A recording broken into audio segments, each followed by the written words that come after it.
Salam uşaqlar, qaldığımız yerdən davam edirik bərabərsizliklər mövzusuna. Biz qalmışdıq 45-ci səhifədə öyrənmə hissəsində. Uşaqlar, deməli indiyə kimi, yəni bu səhifəyə qədər, bu hissəyə qədər bizə verilən ifadələr sadə idi. Məsələn, x böyükdür 0,5, x kiçikdir bərabərdir 0,5, x kiçikdir 5 və s. bu şəkildə verilirdi. Biz sadəcə x-i tapırdıq. İndi amma x-in yerində daha fərqli ifadələr var. Tənliklər var. Məsələn, 3x üstəgəl 1 və yaxud da 5x üstəgəl 4 və s. kimi ifadələr var. Elə bil tənliklər və bərabərsizliklər mövzusunun birləşdirilmiş versiyasıdır. Bu da rahat dərsdir. İndi gəlin bu hissələri oxuyaq. Nə qədər rahat olduğunu özünüz də görün. Verilmiş ədədin bərabərsizliyin həlli olduğunu yoxlamaq üçün əvvəlcə bu ədədi dəyişənin yerinə yazıb ifadələrin qiyməti tapılır. Sonra isə alınan ədədi bərabərsizliyin doğru olub olmadığı yoxlanılır. Bu cümlə biraz qəribə yazılıb. Belə yazılmalıdır. Sonra isə alınan ədədi bərabərsizliyin həllində yerinə qoyub bu hissədə yazılmalıdır. Bərabərsizliyin həllində yerinə qoyub doğru olub olmadığı yoxlanılır. İndi mən sizə bunu izah edeyim bu iki cümləni. Nə demək istəyir? Məsələn, bizə verilib ifadə, bax burada verilən ifadəni götürək nümunə 1-dən. X plus 1 böyükdür mənfi 2. Səndən deyir 3 və mənfi 3 ədədlərin yoxla. Sən nə edəcəksən? X-in yerinə gətirib bir dəfə 3 qoyacaqsan. Görəcəksən ki, x plus 1 ifadəsində yerinə gətirib 3 qoyanda alınan cavab mənfi 2-dən böyükdür yoxsa kiçikdir? Ona əsasən deyəcəksən ki, bu ifadənin həllidir yoxsa deyil. Baxın, burada deyir ki, 3 və mənfi 3 ədədlərini x plus 1 böyükdür mənfi 2 bərabərsizliyin həlli olub olmadığını müəyyən edin. Gətirirəm, 3-ü yerinə qoyuram. 3 üstəgəl 1 neçə eləyir? 4. 4 mənfi 2-dən böyükdürmü? Böyükdür. Baxın, həllidir. Düz sayılır. Sonra baxın, x plus 1 ifadəsinin qiymətlərin alıblar. X-in yerinə qoyublar 3, alıblar 4. 4 mənfi 2-dən böyükdürmü? Böyükdür. Düzgün qoyublar. Bir də mənfi 3 qoyublar. Mənfi 3 qoyanda mənfi 3 üstəgəl 1 neçə eləyir? Mənfi 2. Mənfi 2 mənfi 2-dən böyükdürmü? Xeyr, böyük deyil. Amma böyükdür, bərabər də olsaydı doğru sayılardı onda. Mənfi 2 böyükdür, bərabərdir mənfi 2. Amma burada sadəcə böyükdür verdiyinə görə biz bunu doğru götürmürük. Okay? Deməli, axırda da qeyd edirsən ki, 3 ədədi x plus 1 böyükdür mənfi 2 bərabərsizliyin həllidir. Bunu doğrudan da yoxladıq yuxarıdan. Mənfi 3 ədədi isə həlli deyil. İkinci nümunəyə baxaq, daha yaxşı başa düşmək üçün. Mənfi 5 0 ədədlərinin 3x minus 1 kiçikdir mənfi 3 bərabərsizliyin həlli olub olmadığı müəyyən edir. Neynəyəcək? X-in yerinə bir dəfə mənfi 5 qoyacam, bir dəfə 0 qoyacam. Alınan cavab mənfi 3-dən kiçikdirmi, deyilmi ona baxacam. X-in yerinə mənfi 5 qoyublar. Nə alıblar? Mənfi 16. Həqiqətən də 3-ü vururam mənfi 5-ə, çıxıram 1. Mənfi 15 çıxılsın 1, neçə elədi? Mənfi 16. Mənfi 16 mənfi 3-dən kiçikdirmi? Kiçikdir. Ona görə də nə olacaq? Doğru olacaq. İkinci sıfıra baxaq, 0 qoyaq yerinə. Yuxarı hissəni silək, burada yer yoxdur. Həmin ifadəni də sizin üçün hesablayım. Deməli, 3x, x-in yerinə 0 qoyur, minus 1. 0 minus 1 də elə eləyəcək mənfi 1. Mənfi 1, mənfi 3-dən kiçikdirmi? Kiçik deyil. Ona əsasən mənfi 1, bu bizim bərabərsizliyimizin həlli olmur. Amma mənfi 5 bizim bərabərsizliyimizin həlli olur. Burada da qeyd olunub. İndi gəlin misala baxaq. Burada bizə misal veriblər. Misal 5-ə baxaq. Dəyişənin verilmiş qiymətlərindən bərabərsizlik ödəyənləri seçin. Deməli, mənfi 6 qoyuram. Gəlirəm, mənfi 6 qoyuram. Bir dəfə y-in yerinə. Mənfi 5 qoyuram, mənfi 4 qoyuram, mənfi 3-ü, 2-ni, 3-ü. Hamısını qoyub yoxlayıram. Görək bu bərabərsizliyi ödəyirmi, ödəmirmi? Birini mən eləyəcəm. B və C variantlarını sizə evə verəcəm. Daha doğrusu evə deyəndə, yəni kommentlərə bir-bir hamısını qeyd edirsiniz. Hamıya diqqət yetirəcəm. Deməli, Gəlin y-də -6-nı yerinə qoyun. -6-nın üstünə 5 gələndə neçə edir? -1 edir. -1 2-dən kiçikdirmi? Bəli, kiçikdir. Deməli, -6 bizim tənliyimizi ödəyir. Və ödəyənləri də burada mən dairəyə alacağam. Okey. Gəlin davam edək. Sonra -5 üstə gəl 5 yazıram. Neçə edir? 0 edir. 0 2-dən kiçikdirmi? Bəli, kiçikdir. Onda -5 də bu tənliyin həllidir. Okay. Sonra -4 qoyuram. -4 üstə gəl 5. 1 eləyir. 1 2-dən kiçikdirmi uşaqlar? Kiçikdir. Ona görə -4 də verilmiş bərabərsizliyin həllidir. Sonra davam edirəm. Nə ilə davam edirəm? -3 ilə davam edirəm. -3 üstə gəl 5. Neçə eləyir? 2 eləyir. 2 2-dən kiçikdirmi uşaqlar? Xeyr. 2 2-dən kiçikdir, bərabərdir olsaydı düzgün sayılarda. Amma bu düzgün deyil. Deməli onda -3 bizim verilmiş bərabərsizliyimizi ödəmədi. -3 ödəmədi. Onun üzərinə x qoydum ona görə. Davam edək. 2-nin 3-ü də yoxlayaq. Bizə verilib 2 üstə gəl 5 kiçikdir. Daha doğrusu belə yazır. 2 üstə gəl 5 neçə edir? 7. 7 2-dən kiçikdirmi?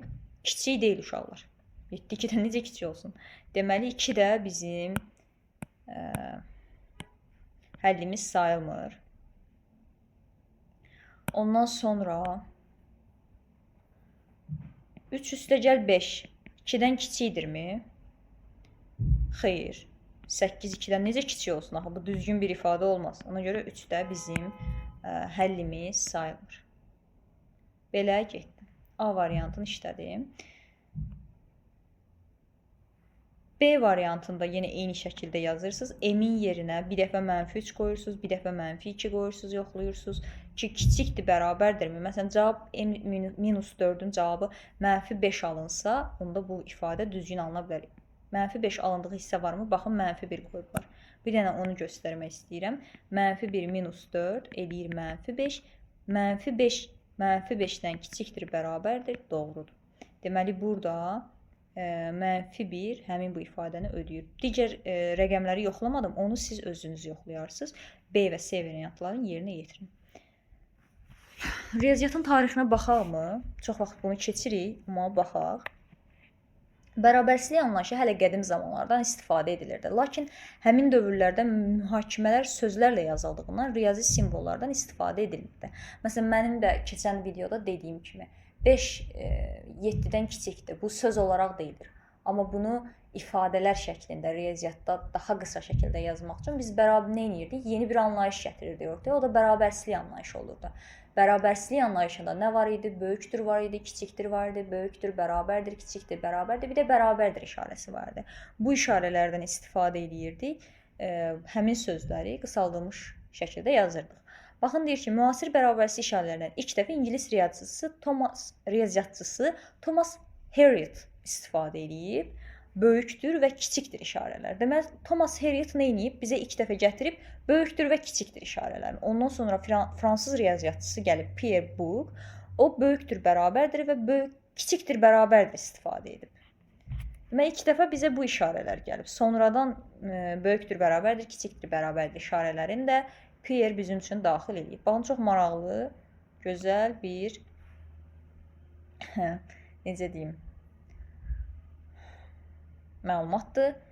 Bəlkə bir gün milyonçuya çıxsaq qarşınıza belə bir sual gəldi sizə ki, ilk müasir bərabərsizlik işarəsi ilk dəfə hansı riyaziyyatçı istifadə edib? Bunu ona görə yadda saxlayın. Etmə. Keçək məsələ həllərinə. Bayağı məsələ var. 6-dan 13-ə qədər. Nəysə, bir-bir həll edəcəyik. Gəzinti gəmisinin texniki heyəti 10 nəfərdir. 10 nəfər. Bir dənə gəmi ilə yola çıxıblar. Texniki heyət 10 nəfərdir. Heyət sərnişinlərin ümumi sayı 175 nəfərdən çox ola bilməz. Heyət və sərnişinlərin sayı 175 nəfərdən çox ola bilməz. Sərnişinlərin sayını n ilə işarə etsək, gəmidə olan bütün insanların sayını hansı bərabərsizliklə ifadə etmək olar? Biz bilirik ki, gəmidə bir sərnişinlər olur. Bir də heyət olur. Heyət nədir? Heyət bu əslində gəminin arxa planında işləyən adamlardır. Məsələn, bunun kapitanıdır, gəmini sürən adam lazımdır, idarə edən adam. Kapitanın köməkçisi ola bilər ki, onunla növbə dəyişdirsin. Sonra xidmətçilər olur. Burada sərnişinlərə necə deyək, servis edə bilərlər, aşpaz ola bilər. Bax, bunlar hamısı, və belə çox əslində orada təmizlikçi və sair işlər saya bilərəm. Bunlar hamısı bir yerdə deyir ki, 10 nəfərdir. Bunlar hamısı bir yerdə 10 nəfərdir. Bir də sərnişinlər var.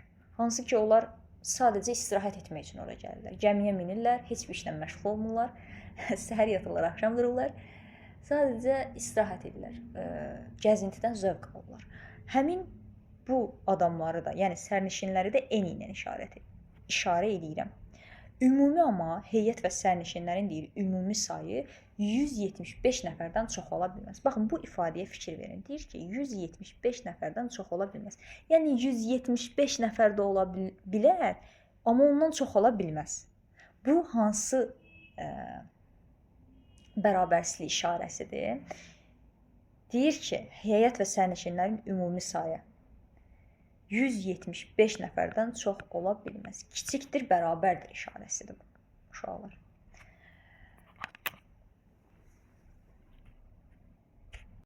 Baxın, bu ifadə diqqət eləməlisiniz ki, burada 175 nəfərdən çox ola bilməz. Yəni 175 nəfər də ola bilər, amma ondan çox olmasın da onu aşmasın. Ona əsasən burada bizə 3 dənə bərabərsizlik verilib. Bizim yazdığımız hansı idi? Bu idi. Bu doğrudur. Cavabı budur. İndi sual verə bilərsiniz, müəllimə 10 plus n yazmışsınız. Fərqi yoxdur, n plus 10 yaz, 10 plus n yaz, yenə eyni yerlər dəyişəndə cəm dəyişmir. Baxın, bizi çaşdırmaq üçün belə bir ifadə də veriblər. Amma biz əgər bu cümlənin mənasını biliriksə, çox ola bilməz. Yəni 175 də ola bilər, amma onu aşmasın. Onda biz düzgün variantı seçəcəyik. 6-cı sual 7-yə keçək. Dəyişəni həfli işarə edin. Dəyişəni həfli işarə edin. Və fikirlərə uyğun bərabərsizliyi yazın. Dəyişənin situasiyaya uyğun ala biləcəyi bir neçə tam ədədi göstərin. Havanın temperaturu 0 dərəcədən aşağıdır. Havanın temperaturu 0 dərəcədən aşağıdır. Biz havanın temperaturunu bilmirik. Bizim üçün dəyişən burada havanın temperaturudur.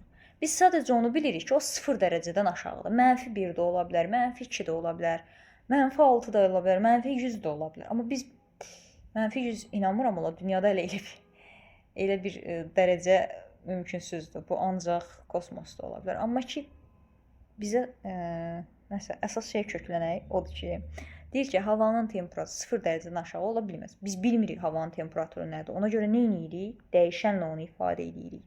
Deyək ki, havanın temperaturu T-dir. Və bu temperatur 0 dərəcədən aşağıdır. Bu qədər sadə. Bunun bərabərsizliyi budur. Bunu bu şəkildə ifadə edirsən.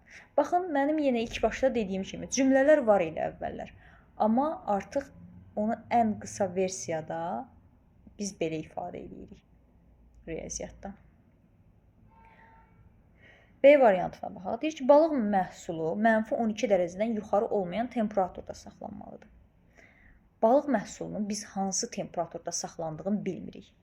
Ona görə onu T ilə işarə edirəm.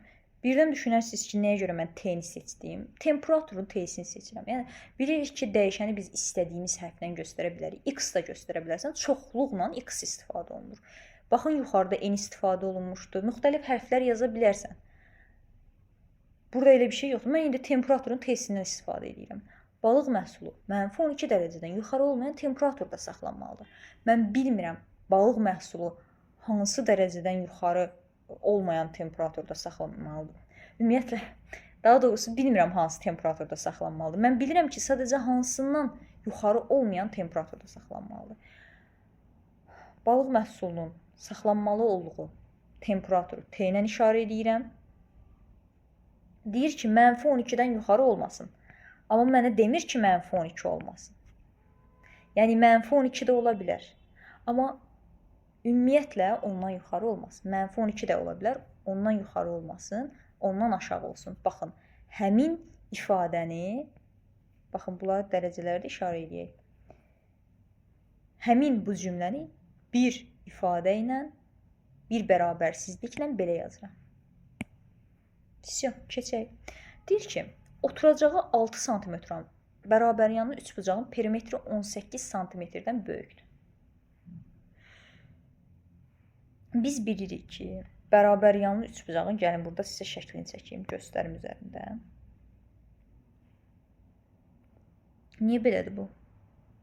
Yaxşı, biz təzə bir şey açaq burada. Orada göstərim sizə.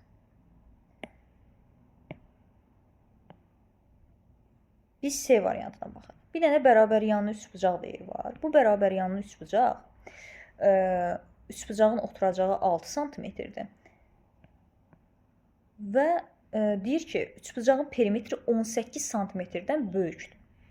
Bilirik ki, bərabər yanlı üçbucağın adından da göründüyü kimi yan tərəfləri bərabərdir. Mən əgər onun bir yan tərəfini x desəm, o biri yan tərəfi də x olacaq. Ümumi perimetrini hesablasam, ümumiyyətlə bilirik ki, hər bir fiqurun perimetri hesablananda onun tərəflərini toplayırıq. Üçbucağın da perimetrini hesablamaq istəyirik. Eləyir 2x üstəgəl 6. X üstəgəl x elədir 2x üstəgəl 6 oldu bunun perimetri. P bərabərdir 2x üstəgəl 6-ya. İndi deyir ki, həmin bu üçbucağın perimetri 18 sm-dən böyükdür. Deməli, mən bu ifadəni necə yaza bilərəm? 2x üstəgəl 6 böyükdür 18. Burada yazılır 2x üstəgəl 6 böyükdür 18. Bu ifadəni istəsəm daha da sadələşdirə bilərəm. Necə sadələşdirirəm? 2x böyükdür 6-nı sağ tərəfə keçirdərəm. 18 çıxılsın 6 olar. Bilirik ki, müsbət 6-nı biz sağ tərəfə keçirəndə mənfi 6 olur. 2x böyükdür. 18-dən 6 çıxsam 12 eləyir. X da böyükdür. Hər tərəfi 2-yə bölürəm. 6-dan. X böyükdür. 6 kimi də eyni ifadəni yaza bilərəm. Yəni, bu ifadələr ekvivalentdir. Necə tənliyi həll edirsinizsə, bundan əvvəlki bölmədə siz tənliklərin həllini keçmişdiniz. Bərabərsizliklər də elə həll olunur. Sadəcə arada bərabərlik işarəsinin yerinə böyükdür, kiçikdir, böyükdür, bərabərdir, kiçikdir, bərabərdir işarəsi olur. Və bəzən sizə belə ifadələr veriləndə siz onu tənliklərdə olduğu kimi hesablayıb daha sadə şəkildə belə yaza bilərsiniz. Davam edək uşaqlar. D variantına da baxaq. Deməli, deyir ki, boş səbətin kütləsi 1 kiloqramdır. Alma ilə dolu səbətin kütləsi boş səbətin kütləsi 1 kiloqram. Alma ilə dolu səbətin kütləsi 9 kiloqramdan az deyil. Boş səbətin kütləsi 1 kiloqramdırsa, 1 yazıram boş səbətə. Alma ilə dolu səbətin kütləsi, alma ilə dolu olduğun, biz burada bilmədiyimiz şey nədir? Dəyişən kimi nəyi götürəcəyik? Almanın kiloqramın. Mənim bir səbətim var. Onun normalda mən tərəzinin üzərinə içində alma olmadan qoyanda baxıram ki, onun kütləsi 1 kiloqramdır. Mən onun içinə alma doldururam, amma nə qədər doldurduğumu bilmirəm. Baxın, x yazıram bura. Doldurandan sonra bilirəm ki, yəni səbəti ağzına qədər doldurdum. Bilirəm ki, hər səbətində öz tutumu var. Məsələn, burada da göstərildi ki, məsələn, bu səbətdə deyir ki, kütləsi 9 kiloqramdan az deyil.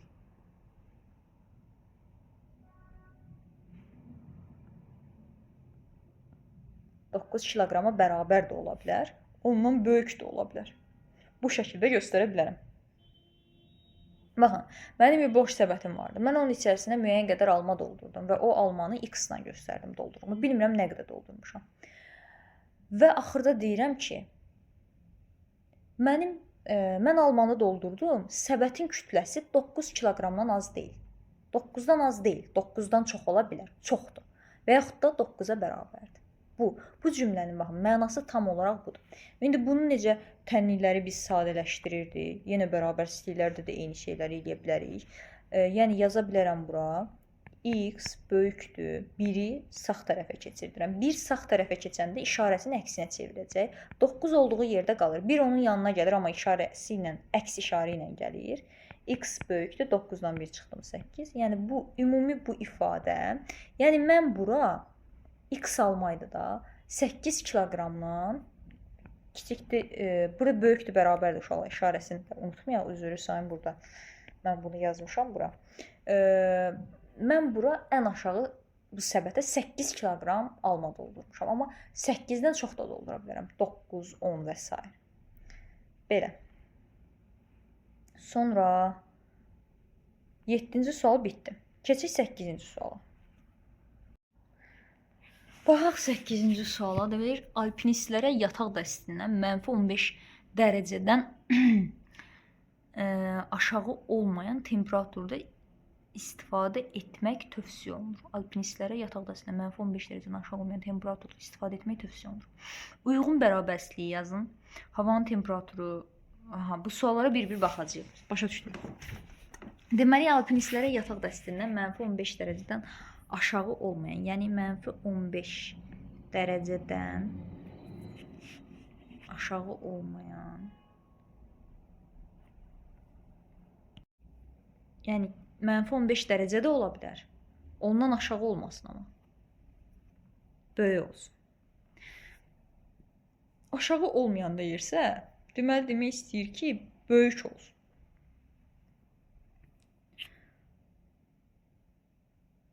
Bərabər olub böyük ola bilər. Deməli, alpinistlərə yataq dəstindən -15-dən aşağı olmayan temperaturda istifadə etmək tövsiyə olunur.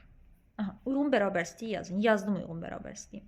Havanın temperaturu -20 dərəcə, -15 dərəcə, -8 dərəcə, 0 dərəcə, 5 dərəcə olduqda bu dəstdən istifadə etmək olar. Baxın, nə demək istəyir? Yəni deyir ki, götür bu -20-dir, -15-dir, -8-dir, 0-dır, 5-dir. Bunu gətir x-in yerinə qoy. Gör bu bərabərsizlik düzgündürmü, səhvdirmi? Məsələn, -20-ni gətirək x-in yerinə qoyaq. Bizim ifadəmizdə -15 kiçikdir, bərabərdir x-dir. Mən götürdüm -20 dərəcə C-sini, getdim bura qoydum. -20 -15-dən böyük bərabərdir? Yox. -20 solda yerləşir.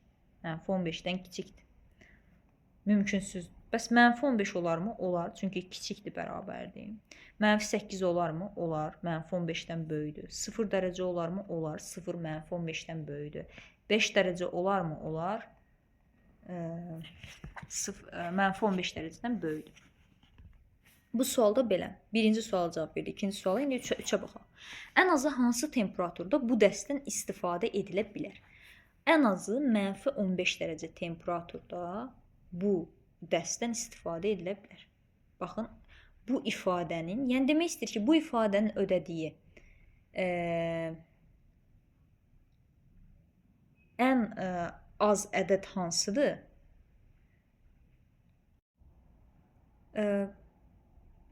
Yəni, digər bir cümlə ilə bunu izah eləsək olsa, bərabərsizliyi ödəyən ən kiçik tam ədəd hansıdır? -15-dir. Yadınızdadırsa, yuxarıda buna aid dəmsal həll eləmişdik. Amma orada dümdüz sual verirdi ki, ən kiçik bərabərsizliyi ödəyən ən kiçik tam ədədi tapın. Burada daha sənə verir, səni düşündürür ki, sən necə düşünərsən? Ən az hansı temperaturda bu dəstdən istifadə edilə bilər? Cümlələr eyni mənaya gəlir, amma burada daha bədii şəkildə necə deyim, ifadə olunur. 9-cu suala baxaq, 8 də getdi. Samirin bir neçə stikeri var idi. O əlavə 30 stiker alarsa, stikerlərin sayı 70-dən çox olur.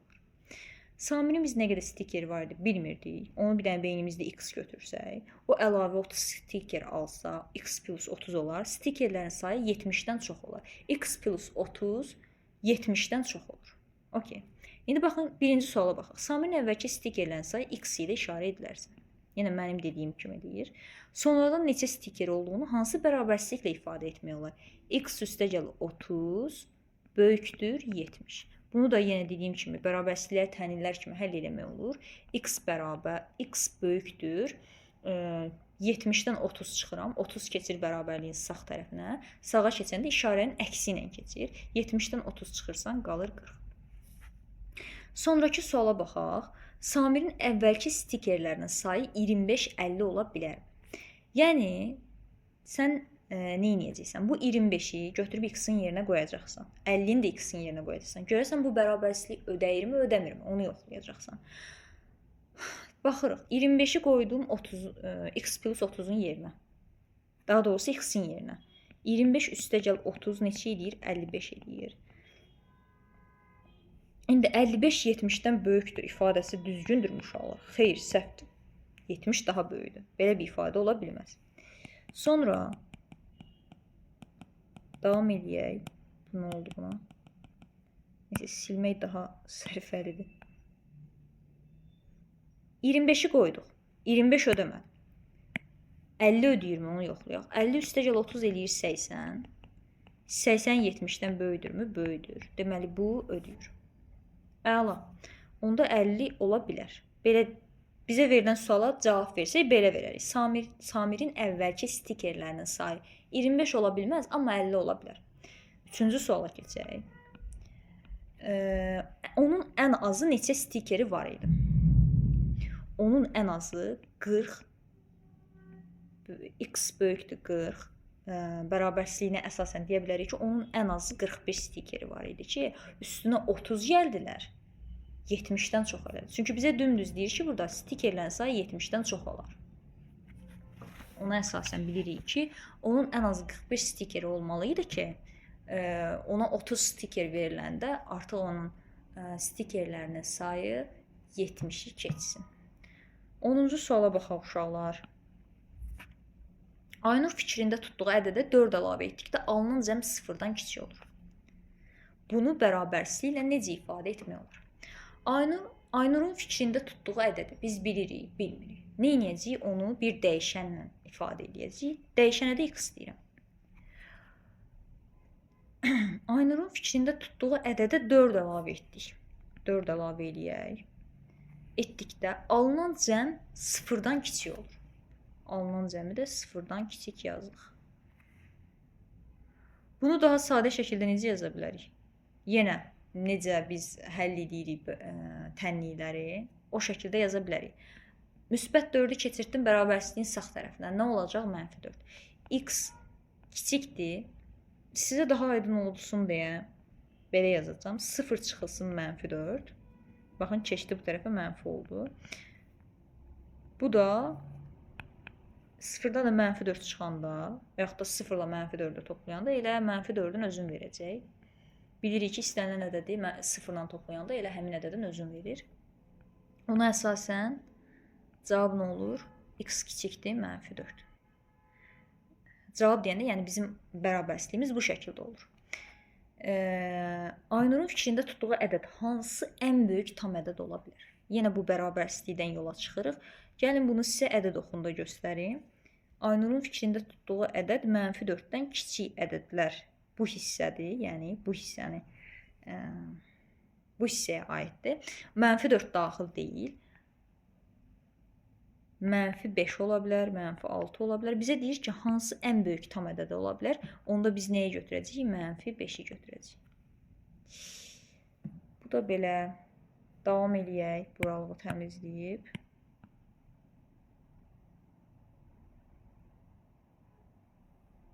On birinci suala baxaq. 10-cu sualda belə. Bizim qələmimiz hara getdi? Qələmi açdıq. Müəyyən marşrut üzrə 5 avtobus dayanacağı var idi. Bir neçə yeni dayanacaq da quraşdırıldıqdan sonra onların sayı 9-dan az oldu. Yeni quraşdırılan dayanacaqların sayını n ilə işarə edib uyğun bərabərsizliyi yazın. Deməli, baxaq uşaqlar. Bir-bir cümlələri bir-bir oxuyub aydınlaşdırmalıyıq. Biz bunu unutmayaq.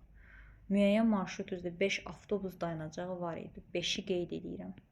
Sonra deyir ki, bir neçə yeni dayanacaq da quraşdırıldığından sonra onların sayı 9-dan az oldu.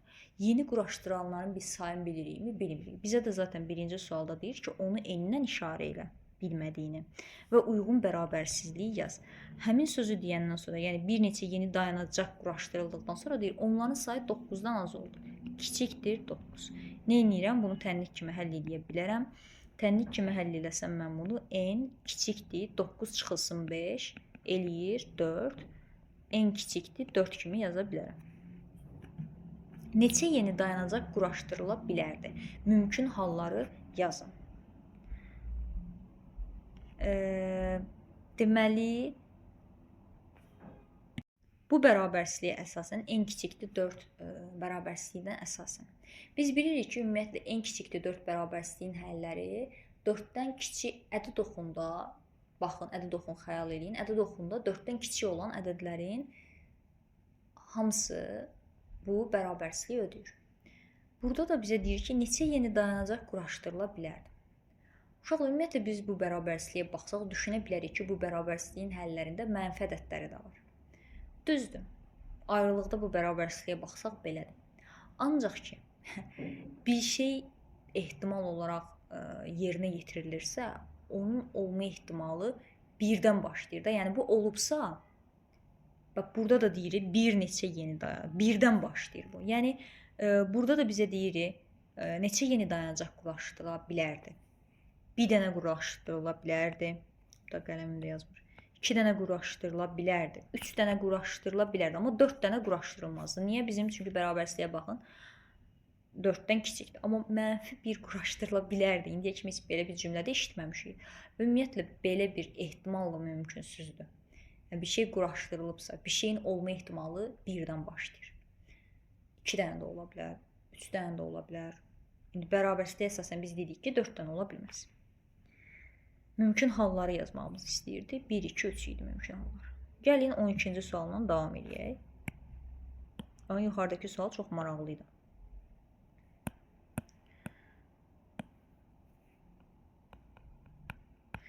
12-ci sual. Mağazada futbol köynəyi 12 manat 50 qəpikdən 12,5 yazıblar.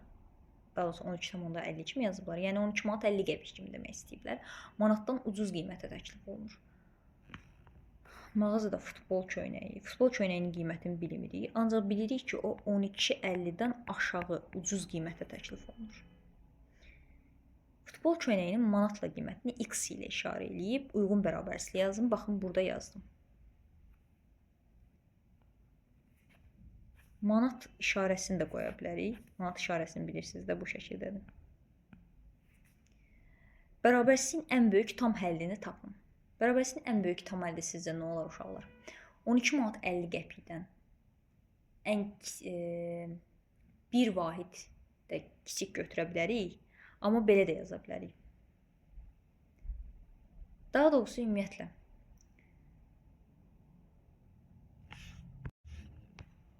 – 12 manat 50 qəpikdən. Yəni ümumiyyətlə bu bərabərsizliyin ən kiçik tam həlli 12,49 olar. Yəni 12,50-dən 0,1 qədər az.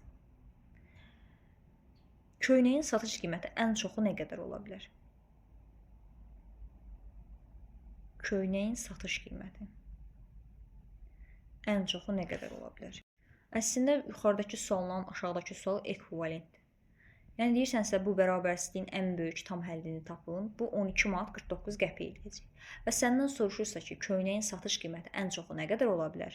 Köynəyin satış qiyməti ən çoxu 12 manat 49 qəpik ola bilər. Çünki bizə deyir ki, mağazada futbol köynəyi 12 manat 50 qəpikdən ucuz qiymətə satıla bilməz. Yəni ucuz qiymətə təklif olunur daha doğrusu. Mağazada futbol köynəyi 12 manat 50 qəpikdən ucuz qiymətə təklif olunur. Demir 12,50-yə təklif olunur. Ucuz qiymətə təklif olunur. 12,50-dən az olduğunu bilirik. Nə qədər olduğunu bilmirik. Bu bərabərsizliyə əsasən biz deyirik ki, 12 manat, ən çox 12 manat 49 qəpik ola bilər. Yəni bu iki sual əslində ekvivalentdir. Bunların hər ikisinin cavabı 12 manat 49 qəpik. İndi keçək 13-cü suala, axırıncı sualdır. Bundan sonra videomu bağlayacağım. Video uzun oldu. Ümumiləşdirici tapşırıqları da ayrıca video kimi izah edəcəm. Verilən bərabərsizliyə uyğun situasiya söyləyin. Dəyişənin nəyi ifadə etdiyini izah edin. Dəyişənin situasiyaya uyğun ala biləcəyi bir neçə tam ədədi göstərin. Yəni demək istəyir ki, sənə verilib A, B, C, D, Y variantları.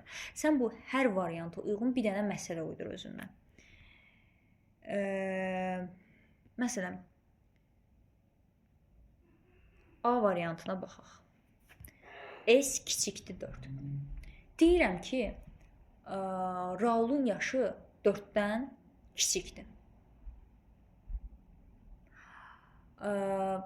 Bu ifadə, mənim cümlə olaraq dediyim ifadəni mən bu şəkildə yaza bilərəm.